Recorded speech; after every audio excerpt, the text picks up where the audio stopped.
Hi and welcome friend. In this video I want to share with you a couple easy and inexpensive ways that you can infuse more joy in your everyday. If you're anything like me, you probably find yourself in a bit of a rut from time to time. Even if on paper your life seems peachy, somehow the spark is a little bit dimmer, your everyday feels a little bit duller. And if you don't have an easy and quick and inexpensive way that you can get out of this bit of funk, then it can spill over into other areas of your life and create a negative feedback loop. So to avoid that, in my own life, I try to remind myself whenever I feel a little bit low without any particular reason, that there are simple things that I can do to infuse just a little bit more joy in hopes that it would feed me and spill over into other areas of life, like my relationships, my work productivity, or just having a more bit attitude and have a higher activity level in general. Now, you probably heard that there are really two types of happiness. One is the more long-term and durable kind, and that is based on your serotonin levels. And the other one is the dopamine. Now, although it gets a bad rap, it is really the little hits throughout the day of joy and excitement that we feel, and in some ways that make the life worth living. For me, as a layman in these terms, I like to think of it as a fire, where this dopamine is the tinder that allows the sparks to catch on and to feed the bigger logs that would provide the warmth in the end. You can't have one without the other, and both are important. And for me, I have found out that judging one as better than the other is really counterproductive, because I thrive the most when the two are in balance. And when one gets a little bit out of whack, that's when I lose the joy, I lose the spark, and every day seems to lose its luster.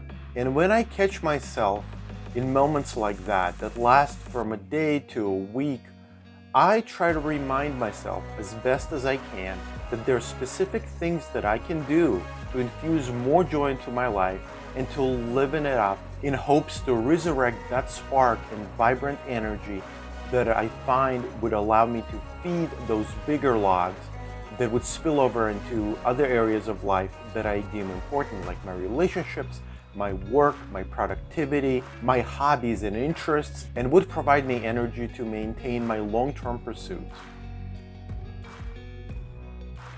Now, I'm sure like me, you're all about being productive and hitting the ground running when things are important or exciting.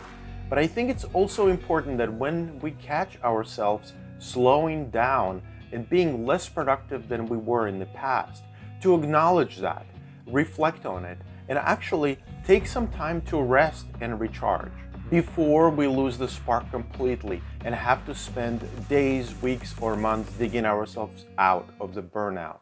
And I have experienced that, and I'm sure if you have also, you know how difficult that can be. And it's much better to avoid that in the first place. And what I found even more fascinating is that I would struggle to allocate rest time for myself, or take a mental health day off from work, for example. But yet, whenever I get sick or an emergency comes up, I would always somehow have the time to do that.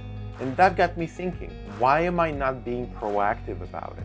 Why am I not actually scheduling some recharge time and restorative time for myself? Especially that if I have the ability to do so in advance, I can schedule that in the least impactful way, so that it doesn't create strife for anybody else that depends on me.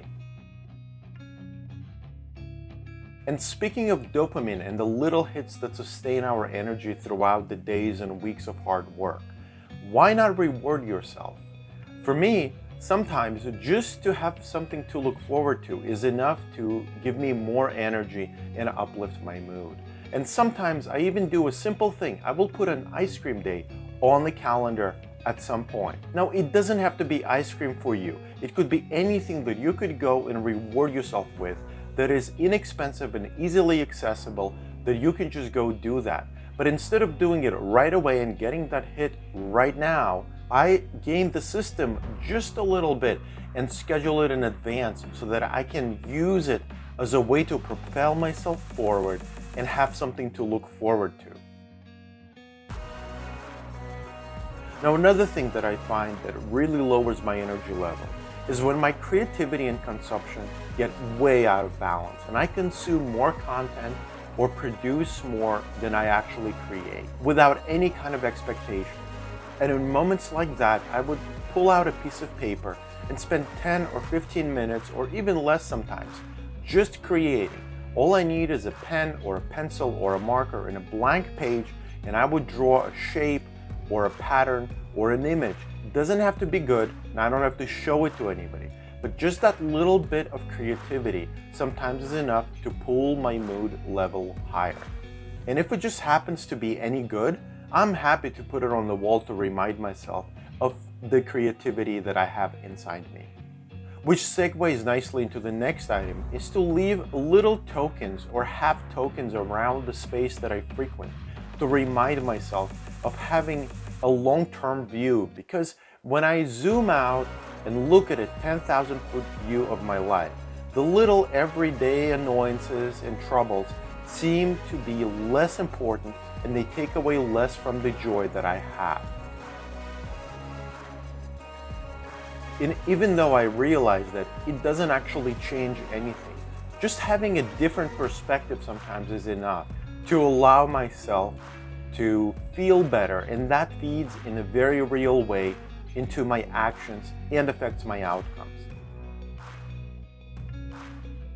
If you spend any time in the self-improvement circles, you probably heard about this idea about using mirroring neurons to improve your mood. And that is, if you just force and hold your smile for 20 seconds, you will actually feel happier. But you probably haven't heard that being exposed to direct sunlight and moving your body has also an outsized effect on your mood and well-being. And so for me, whenever I feel stressed, one thing that I try to remember to do the best that I can is to go outside and go for a brief walk without any destination and without anything that I have to think about or solve, just to move my body and allow some sunshine to hit my skin. And whenever I return from my 3 or 5 minute walk, I inevitably feel better. And I encourage you to try that for yourself and see if it makes a difference.